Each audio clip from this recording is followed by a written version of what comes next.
Welcome back, folks. Well, we're removing the transmission. We've already got the engine out, as you see. And I cleaned out the engine compartment. Quite to my surprise, the engine compartment's red. I've never seen the engine compartment red before. It was so black, I thought it was covered with undercoating. It was tremendous. I also cleaned out the bell housing, a little bit of what was in there. The grease was kind of waxy. Yeah, a little bit of a stink to it, which tells me this seal is probably leaking just a little bit on the drive shaft side, so a little bit of the transmission fluid, well, it's not really fluid, it's so damn thick. Gear oil is making its way out, so it wasn't a lot, but anyway, it may be a problem. So we're going to pull this transmission anyway because we know we're having an issue with it. You remember, we couldn't shift. It's getting stuck between gears, and the stick actually just gets frozen in place, and it takes a severe beating to loosen it up. I got a feeling it's the hockey stick in the front of the transmission, and we won't know until we pull that transmission out. So this is my least favorite job on a Volkswagen. I used to say it was CV joints, but you know why this is worse than CV joints? Because it's more work than CV joints, and you still have to deal with CV joints. They have to come off, then the transmission comes out. Honestly, it's not hard. I think it's what? 4 bolts holds transmission, 2 in front, 2 in the back, and 1 on the shift coupler technically, so it's 5. And then you got a dozen bolts on the CV joints, but those are just terrible. I hate the damn things. All right, well, I guess we're gonna get under there and start ripping things apart. Fun stuff, guys. Now, stay tuned. We're gonna figure out this one. You know what else? I also noticed my tires are getting a little bald. Look at that. Awfully smooth on the inside, but that's because she's lowered and it drives on the inside of those tires. So for anybody that wants to point it out, that's what's going on. And I discovered one more thing. When I put that shock in, I did the bottom of it when it was dark, and I thought I got it through, and either the hole has torn through or or I don't know, I can't even really tell, or I missed the hole entirely.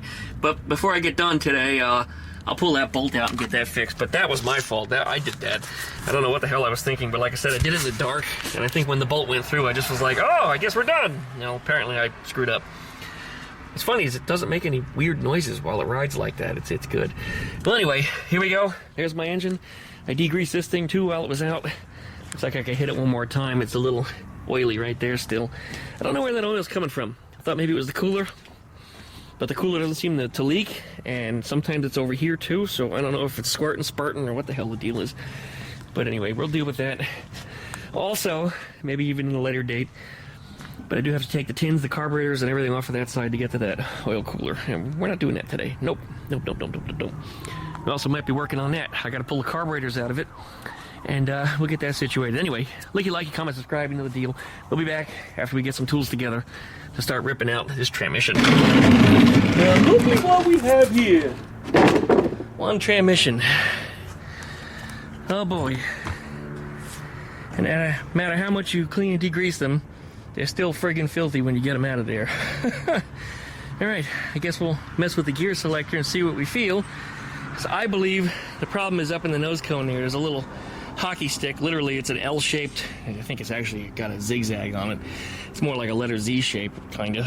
Anyway, it's what goes between the gear selectors, and I got a feeling that from it getting stuck, it probably has mashed some things up inside of there, and this transmission may not be salvageable. If not, I have a backup solution. We've got this standing up on purpose.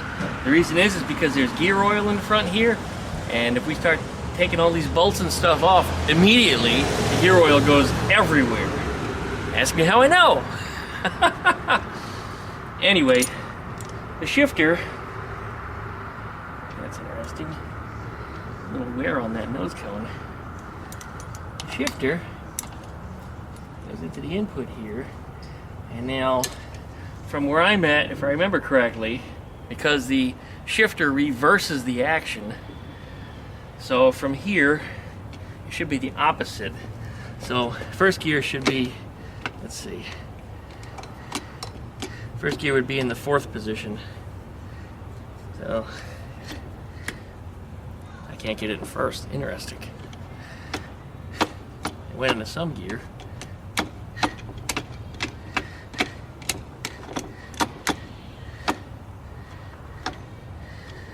Neutral, and this should be reverse, should be up. It felt like it went in, and it will go in reverse, and that wasn't one of the problems I had. It was just it would freeze and stick, and it's definitely catching on something in there. Right now there's a crunch. Okay, well, we're definitely going to pull this nose cone off and just have a look on the inside of it. This hockey stick, which is this piece here that goes down over this way, is Type 3 specific. Even though the transmission is exactly the same as a Beetle, this is Type 3 specific. And the reason why, and only one reason why, is because there's a little divot on the bottom here for the grub screw to go into. And only Type 3 has that. The Beetle ones are on top. Why Volkswagen did that, I have no idea. They could have just as easily put the shift coupler underneath the back seat, the same as a Beetle, but they didn't do that on these. Anyway, yeah, because of that, this is special. Now, a Beetle one will work, but I'm going to have to drill that bottom hole in there for the grub screw, so that way I can put the shift coupler on there. Anyways, I'm going to let this sit. Might have to sit for up to an hour because that gear oil is really thick and it's kind of cold out. So it's not going to move very, very quickly at all. Yeah, there's some wear on the top of this nose cone. Oh, you know what? I know what that's from. When I was having problems with my front transmission mount, it was causing the transmission to bounce around, and that's what it did. It was literally hitting the inside of the floor pan and chopping a little hole in the nose cone. Anyway, not a big deal. It's not destroyed, it just has a line worn into it. Alright, well, we'll let it sit, and we'll start getting ready to take those bolts out and have a look on the inside. Otherwise, I'm going to grab another transmission, because I know I have another one, and we're going to just start preparing it to go in while we're waiting for this thing, because might as well be ready, right? Meanwhile, the neighborhood gets noisy. Alright, there's my second transmission. That one came from a trade. I did some floor pans for somebody years ago, and I've had that transmission sitting around since. I don't know the condition of it, but just feeling the shifter, it feels okay. That doesn't mean it's not going to pop out of any gears or anything. But the fact is, it's nice and clean, like somebody prepped it to put it into an engine, and the only reason the cups and some of the nuts and bolts are a little rusted is because it was sitting here for a while, and that's just what happens to it. I'll probably chase the threads and all the CV joint bolt holes just to make sure they're clear, so that way the bolts thread in just fine. And do the same thing with the little starter stud that's sticking out there. Make sure it's nice and clean. Otherwise, it should go in there, but when I feel the shifting on this one, this feels like it's loose, like it's broken in. Now it's just really, really loose, but when I feel it on this one feels like it's got brand new bushing in it or something. It doesn't feel sticky or anything like that. It has a better sensation, you know, like something that's freshly greased, where it has a more of a smoothness versus this, which just feels sloppy. Odd. Maybe part of the problem, I don't know. Letting them both stand up, of course, because we're going to pull a nose cone off of that one for sure. Have a look at that hockey stick and see if there's all kinds of ground metal shavings and stuff around that area where the hockey stick smashes between the gear selectors. And this one, I'm going to have to take it apart if I am going to use it, because, remember I mentioned that hole on the bottom. You see there's a hole there. I don't know what that hole is for, but it's not for Type 3. The Type 3 hole actually belongs a few degrees over to the other side right here. So that's actually in the wrong spot. And you can see it here. See how that hole is centered to the split in the case versus, I shouldn't say split, but the webbing. You see this one is far off to the one side. So anyway, yeah, it's wrong. So one way or the other, that's going to have to come out. It's going to have to go in the drill press, and I'm going to have to make a new hole for it. Shouldn't be too big of a deal. I did try in the past, in fact, in this same car, I had another transmission in it some time ago. I wanted one with a taller gearing set on it, which I didn't like at all. I took it immediately out. I drove around the block once or twice, and I hated it. So anyway, I tried using that hole, and it didn't work right. It was not selecting gears properly, and the shifter was in the wrong position when it was in the car. So that didn't work out. Anyway, that's where we're at. Starting to get a little dark. Might be wrapping up shortly. I'll get this thing finished up in the morning if that's the case. I really want this together before Saturday, because Saturday's tech session. I'm kind of taking my time today, though. I'm not pushing through this as fast as I usually do. I just really didn't want to do this. I was just putting it off. But anyway, let me get some things done. By the way, the roofers still have a pile of stuff over here. It's been there now for, I guess, a week and a half or something like that. Quite a while. Quite a while. It's going to have to go. And if they don't take that plywood, guess who's going to take it? Yeah, you guessed right. There's also a bunch of shingles there. And, well, they'd be good for repairs down the road should I need them. So they might just disappear also. In fact, you guys left the tar bucket open. It's probably full of rainwater. Anyway, I'll deal with that later. All right, I guess I'll start wrapping up and cleaning up out here. I'm gonna have to bring the animals in soon too. All right, there it is, project. And no, my tag is not expired. I don't know what I did with the new sticker. I put it somewhere, and I think it's inside Ruby somewhere, but anyway, we'll find it later. But either way, if Copper scanned that thing, it would discover it's up to date. Good, well, here we are. Yeah, right, decided to pull this off and give it the last minute before I put everything away. Look.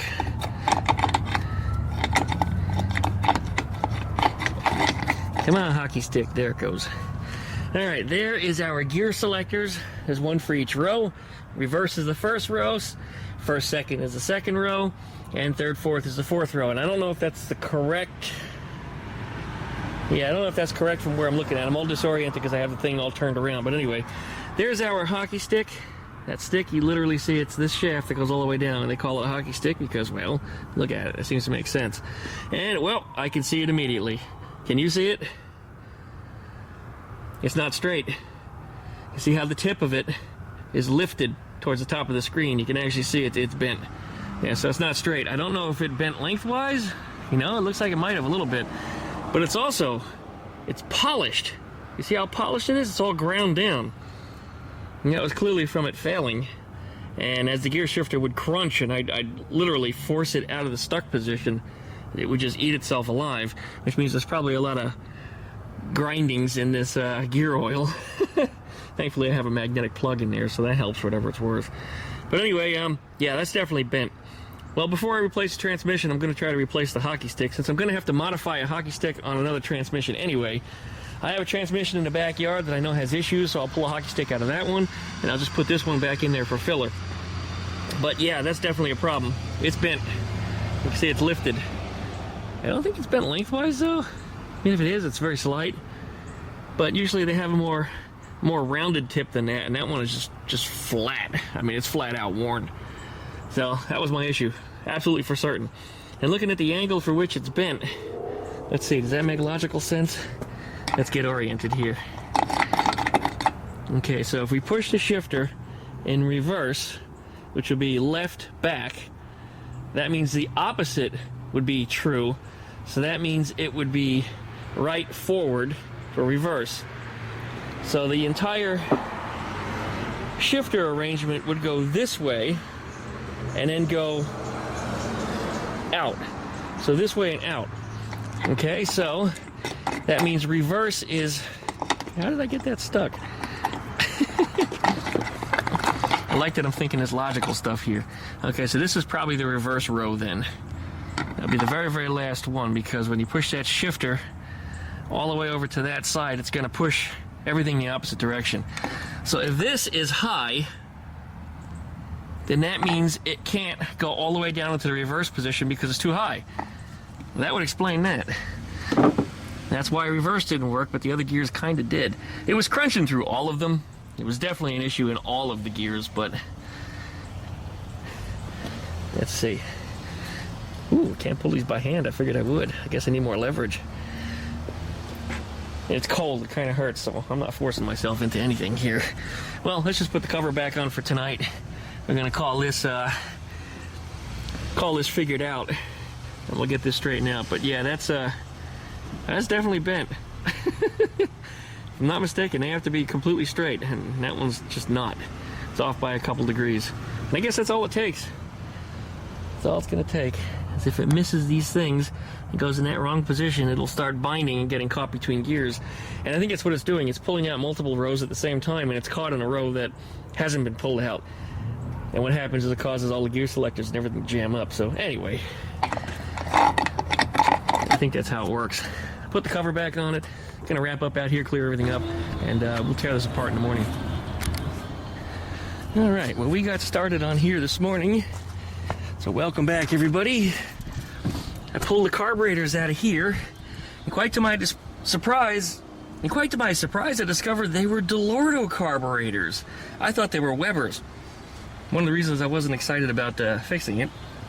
But DeLortos, you know how much I love those things. I mean, if I had realized there was DeLortos on here, I might have actually made an offer on the car just to get the carburetors from them, because they're rare as hen's teeth anymore, man. Well, today it's supposed to rain. You can see it's coming in from the south.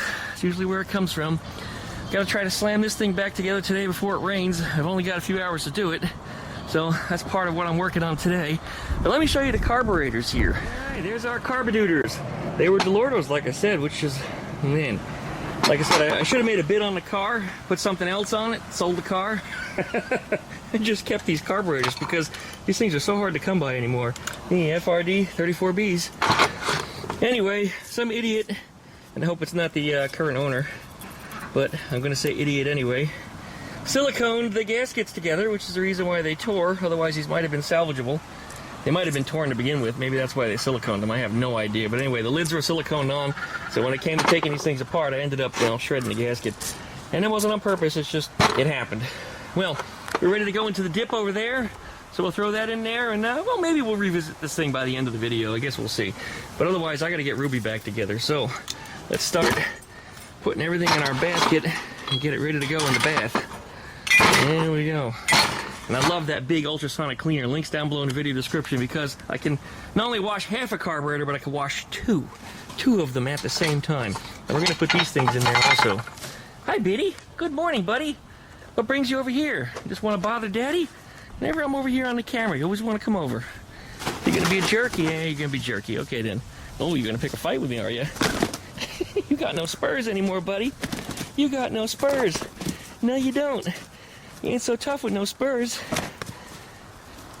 He still whips me with his feet, and that actually hurts. It's like getting smacked with a stick. No, he can't do any real damage anymore. Look at Boomer's getting involved. Boomer, you ain't so tough. You ain't so tough. All right, I gotta get back to work. Yeah, all right. In they go. Lid on here. And screaming! Turn it on. Oh, God, I hate that sound. Gets me every time. All right, back here for a recap. There's our nose cone. There's our hockey stick. You can see that hockey stick. Look, it's kind of bent off to the right. Should be straight. It's also flat. Usually they kind of have a rounded tip on them. And that one's clearly worn the hell out. I mean, you can see it was just grinding into the inside of the gear selectors. So that's what we got to replace today. There's a little burr on it from me putting the vice grips on it, so I gotta delicately sand that off. That is a new seal that I put in there several years ago because it was leaking. It doesn't leak anymore, so let me clean up the burrs on it before we try to push that thing out.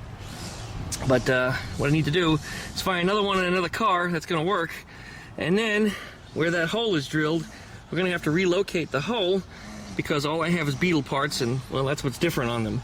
The only thing that's different from a Type 3 to Type 1 transmission is that input gear selector. Or the hockey stick, I guess you could say. Anyway, the hole's just in a different spot. It's 180 degrees out. All right, well, let's clear that up, pull that sucker out, and let's see if we can make this work. All right, there's our hockey stick. There's the hole in the end. There's the scarring I filed down. Look at how worn that tip is. It's supposed to be round. A little squared off, huh? Just totally ground down on either side of it. And then, of course, it's bent, too, to top it off, so... then the ends of it are just kind of... just like mushrooms. Well, that side isn't. Anyway, it's like it's been hammered on. That side don't look as bad, but clearly it's been whacked. It also looks to me like it's bent down a little bit that way, so I figured we'll put it on a square here and look, but it looks like that may not be the case, so I don't think we're bent that way. But this is the reason why it felt loose, and the reason why is because, you know, the big fat round tip that's supposed to be on there isn't there anymore. That's right, my peener lost its head. So the chickens even laugh at that. So we're gonna have to replace that. Clearly, that's definitely our problem. All right. All right, we got some transmissions over here. That's the one we're probably gonna take apart. These have bus hockey sticks on it, which also have a 90 degree that faces downwards. But I think a bus hockey stick is different than a Beetle hockey stick, different from a Type 3 hockey stick. I'm gonna do a little research on it just to see. Because if one of these is a direct bolt-in, that might be the best solution. Got a couple more transmissions over there in the woods, but I need to cuddle this down. I'd let this kind of grow up because I don't want to look at my neighbor's house anymore. That's kind of a little payback to him because he started cutting down all the trees and things along the fence. And he wanted it to look clean, but not only to look clean, but then I had to look at him. Anyway, that's what we're going to research real fast. If not, that's the one we're going to use. And here's the trouble. The hole is on top like it is for a standard Beetle, but then there's a hole on the bottom which is off by, I don't know, about 30 degrees. It's in the wrong spot. So what I'll probably do is Thanks. You got to come over here just to bother me, didn't you? Anyway, I'll probably weld it, and then, if I can, chuck it in the lathe and try to turn it down. Otherwise, just file it down and then drill a new hole. This stuff isn't nearly as precision. It seals up on this end. As long as it fits through the seal and doesn't eat the seal, it should be okay. Shut up, Biddy. I'm busy. Can't you see I'm making a movie here? So anyway, this one I've had off of here before. You notice the nose cone is a different dirt pattern on it. This came off of a different transmission. I don't know which one, but one of the others. It had a swapperoo. In fact, it might have been that one. The reason why I say that is because looking at the holes in that, see how they're oblonged? That one originally came off a Ruby. Yeah, but that has a Beetle hockey stick in it too. Alright, well this one's fastest and easiest to get to. It's already standing up, which means all the oil's already drained down. So we shouldn't have any problems pulling the lid off of that and pulling out the hockey stick if we don't use one of the bus ones. Yeah, let's see what we can do. Alright, well here is the hockey stick from the Type-3. You can see my hole here. And we did say it was 90 degrees. Here's the one that I took out of the old nose cone that came off the Type-3. And actually I put a Beetle one back in there just so I could reassemble the transmission. But this is it here. You see it's also square. There's a hole there, which doesn't match up. So the hole is on the same side, but apparently... Thanks, guys. Apparently after doing some research, that's the hole for a bus. Now if I turn this over, you guys are going to love this. You turn this over like that, 90 degrees or 180 degrees out, and you'll notice the holes are in exactly the same spot. So what I need to do is I need to, on this side, make this hole and that hole match up. So anyway, that's not right, but you get the deal. So it's half a hole off is what you're looking at. So what I'm going to have to do is I'm going to have to weld that closed, and then I got it shiny, by the way. It was all rusted. By putting it in a lathe, I couldn't believe I was able to chuck it. I used a 3-jaw chuck, and I held it like that. And I was able to get it straight, and I cleaned all the rust off of it, so that worked out nicely. So I think what I'll do is I'll weld it shut, and then put it in a lathe, cut it back down, and then make our mark 180 degrees out, clamp it up on a drill press, and re-drill our new grub screw hole in that position. Otherwise, look at the tips of these. You see that it's round and bulged out on both sides? It's not a completely round end. It actually does have flat sides to it, but it is bulbous here. Whereas this one was just ground the hell down and all mushroomed out. I mean, it's just ruined. Yeah, it's all bulbous. It's all different shapes. Some of them are completely round. I don't understand why there's a difference. Maybe it doesn't even matter. But the fact that this is so thin, when you go forwards and back and you're shifting from first to second or third to fourth, or in my case, when you're trying to smack it into reverse, there's so much metal that's missing from this. What would happen is I would get halfway into the reverse gear, and you would hear the gears just starting to trying to mesh. You get a little bit of a kind of sound. And this was the problem that led up to this before it got worse. Anyway, if you're experiencing that, this might be where your problem's at. But anyway, both of these otherwise are straight this way. We are nice and square, so that's good. But looking at the ends of them this way, you can clearly see, if I can get them gripped, here we go. You see how the one on the left is all bent out of shape. So I think we're going to be good when I get this thing fixed. Just going to have to situate this so that it works. So I'm going to clean the rust out of that hole. We're going to fill it with the welder. We'll cut it down, and then Bob's your uncle. All right, there is my shaft, welded closed, turned it in the lathe, did a little polishing on the shaft. The reason why I polished my shaft was so I could make sure that it slid inside of a shift coupler properly, which was a problem that I had with the old shaft in the past, where it was just so tight that it took a lot of force to jam it in there, and sometimes I even had to just tap it with a hammer.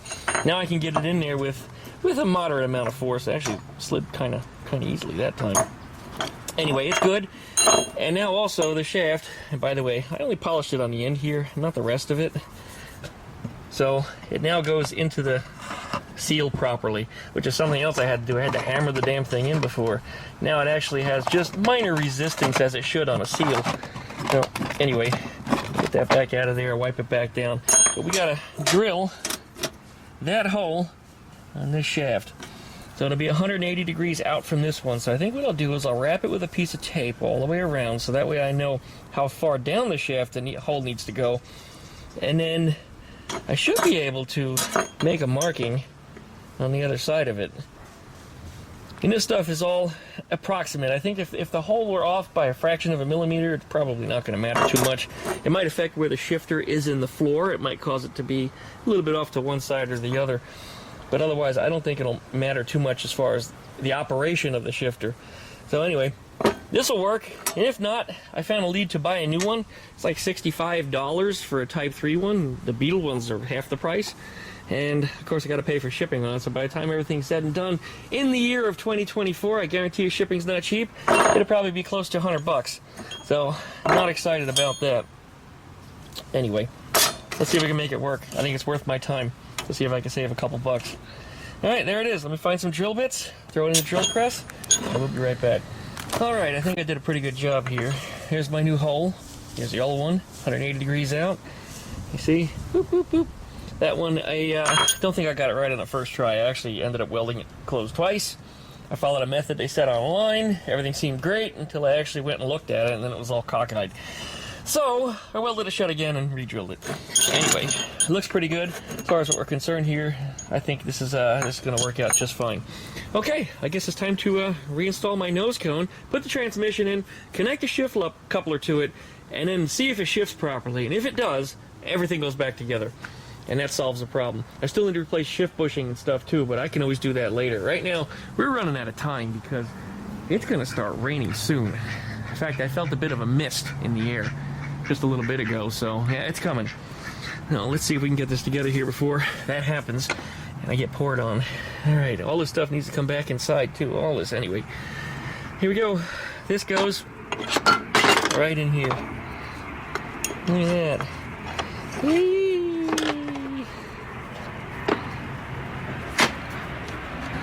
And she's in. All right. Well, first impressions. We got the hockey stick installed, and just pushing up and down on this, it just feels snug. Like I said, the other transmission felt not a ton of play in it. Before it was all kinds of sloppy. This is none of that. Because I guess the end of that hockey stick was just so worn out that there was so much play in it that it just flippy-floppied all over the place. Anyway, that's third, fourth. That's first, second. Way over here. Back in neutral. Should have reverse. Oh, that's reverse. I'm in the wrong order here. I'm sorry. That's third, fourth. This is first, second. And then over here is reverse. It all feels good. Okay. In it goes. Let's see if it works in the vehicle. Now, one more thing I'd like to point out. The transmission's standing up, but that seal underneath there did not drip any fluid at all. So that fluid must have just been weeping from somewhere. I don't know. Anyway, a little bit that I found in the bell housing, I'm not concerned with it because it wasn't on the flywheel or in the clutch or any of that stuff. That was all dry. All right, in it goes. Probably should clean it one more time. You see the fluid that ran down the side of it. I'm gonna get that all over my hands. I guess we'll just wipe it down.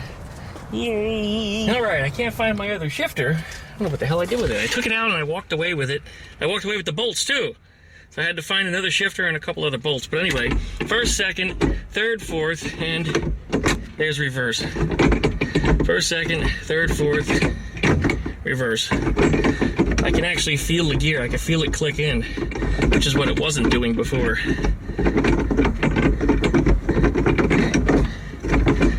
Yeah, I think it's fixed. I think it's fixed. I really like my other shifter, though. I hate this one that's in here. Anyway. It's working. Okay, good. Let's bolt the rest of the transmission and the axles back together, throw that engine back in, and let's put this car inside so I can get it out of the rain, because it's coming, man. It's coming. It's also about to get dark in about an hour, so I got to put this together fast. All right, and of course, while we were under here, we fixed that lower shock bolt that was all out of whack. So it's back in the position where it needs to be. All right, engine goes in. You know what, before I do that, let me fix this fuel line, because it's real easy to get to right this second. But that one, the end of it cracked. It's soft and supple, but the end of it got hard. Yeah, I don't know what happened there anyway. Well, cut an inch of it off. Well, Duckman failed. Yep, it just started to rain, and it's raining pretty hard, and it's cold out, and the wind is blowing, and if the wind weren't blowing, I'd probably be out here and finishing this up, but I got as far as getting the engine lifted up into position, and I was about ready to finish putting the bolts in. All I had to do was connect accessories, and I could have turned that key and started that engine. But, yeah, it's about as far as I got today. Tech session is in the morning. If I get up here early enough and it's not raining in the morning, there's a good possibility I could still put it together and not miss tech session. So anyway, that's the goal. Let's see how much more we can get done on this thing. Cross your fingers, guys. Of course, if it slows down raining, I'll get back out here tonight. But anyway, I also have to close the hatch on the square back over there. The owner came by and was cleaning out the trunk area and got it wet. And of course, now it's raining in it, so it's wet again. But that's why he left it open. Anyway, I'll get that closed up. So we're going to wrap up for now. Have a good night. I'll see you guys in the morning. That surprise rain, that wasn't until the last minute forecast. Didn't know until just as the storm was rolling in. I would have had this done, but you know, that's just the way it goes, I guess. Oh, I forgot the keys. Anyway, typical of Ruby to be outside and get rained on. That's just the way it happens. This time it was kind of an emergency situation because I couldn't really move her without dealing with the stress of an engine dangling about. All right, well, I'm sure she leaked. I see steam on the inside of the window, so she definitely leaked. That's just what she does, especially up and around this area. And it's not helping things as she's sloping forward, so all that rain that runs off the roof goes into here and then drips out inside the body. So we're gonna have to roll the window down and air her out. And I think she'll be okay. So let me grab my keys. Let's get this engine installed, and we'll be on our way to tech session later today. Hopefully. I don't think I have too much more work putting this thing in, but you never can tell, right, guys? Well, that went right in. Slam dunk. I don't believe it. Right on the first try. Usually it's, and you guys, if you've done this before, you know, it takes about 10 or 20 minutes just to get the bolts and the drive shaft lined up, so that way the engine will stab itself in. And in this case, it went right in. So I'm having a good morning so far. A very, very good morning. Hopefully the rest of the day will keep up this way. All right.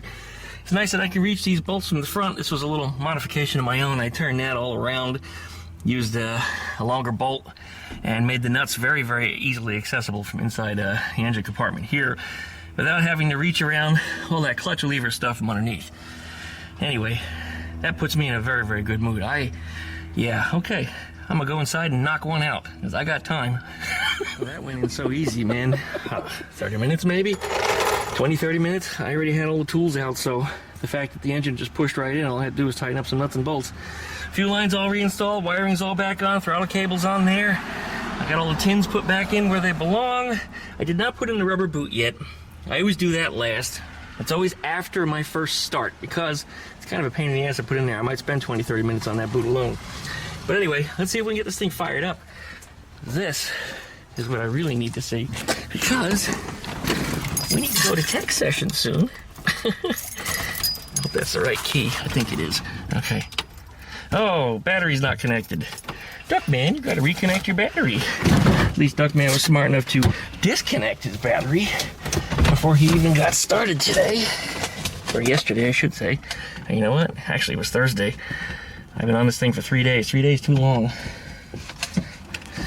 All right, now we should have juice. And we do. But no idiot lights. Oh, wait, they're there. The sun was just shining directly into them. But let's see if we get a starty. Make sure we're not in gear. Okay. And no start. All right. Why would that be? Well, you know what? All my idiot lights are actually dimmer than they should be. I'll check my battery connections. There's got to be something wrong down there. I'm sure that's what it is. Yeah, it was definitely a loose battery connection, because those lights were not only very dim, but I couldn't hear the fuel pump. So I give the fuel pump, I don't know, 20, 30 seconds to reprime the system, because all the lines are dry right now. And I don't know how much fuel is remaining in the carburetors. So that's probably good enough. That sound you hear, by the way, is not my fuel pump. That's my neighbor's air pump filling his tire across the street. All right, here we go.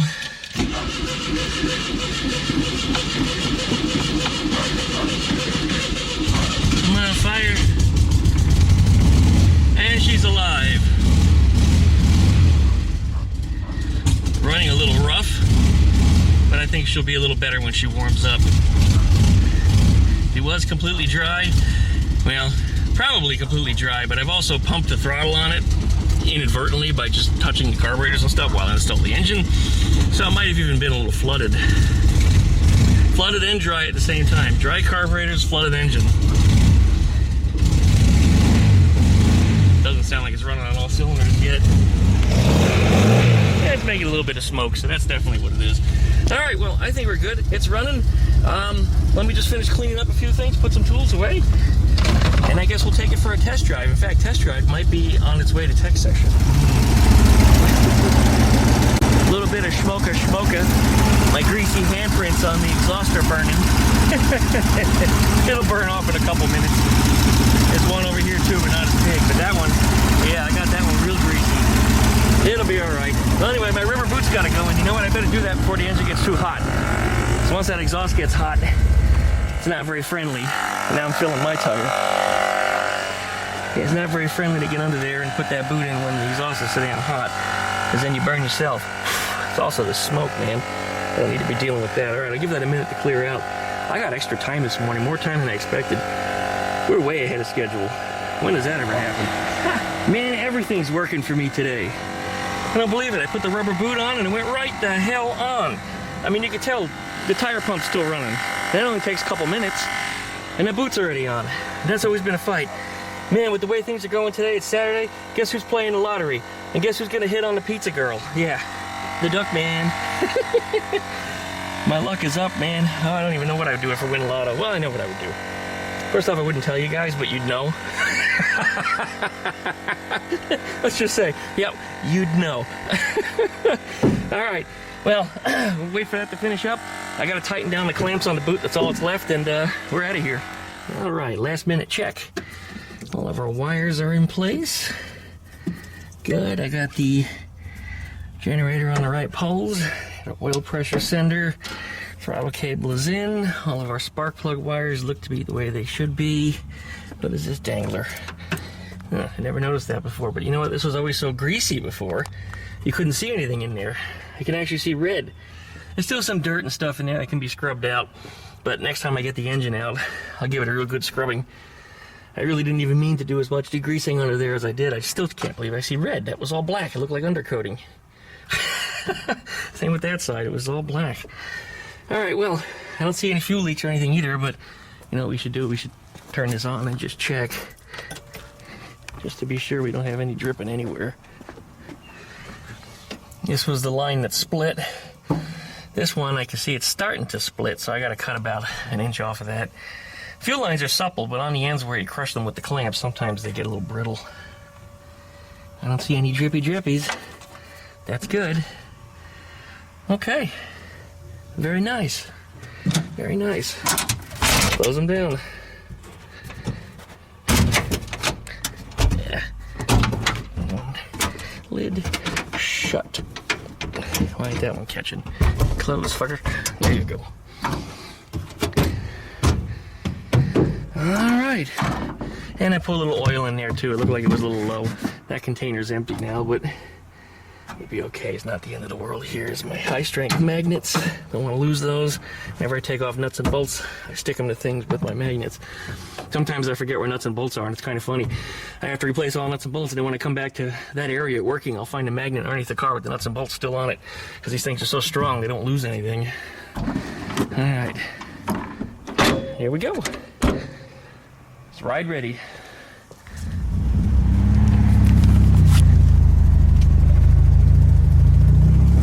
All right, well, we are off on Ruby's, what did I just do? Ruby's first trip out. For some reason I just pushed the shifter over weird. I'm not used to the shifter. This is a factory stock Type-3 shifter. And usually I have my aftermarket Hurst style one in here, so it's a completely different feel. So I didn't know I put it in the right gear. Anyways, we're out taking the first drive, and clearly I'm going down the road. Not only am I going down the road, but it had reverse going down the driveway. Reverse was the gear that I was having trouble finding, and it's no longer an issue. So I'm going to suggest that I might actually have it fixed, as long as I didn't upset anything else when I had it apart. You know the way that goes. But I guess we're going to wrap up this video.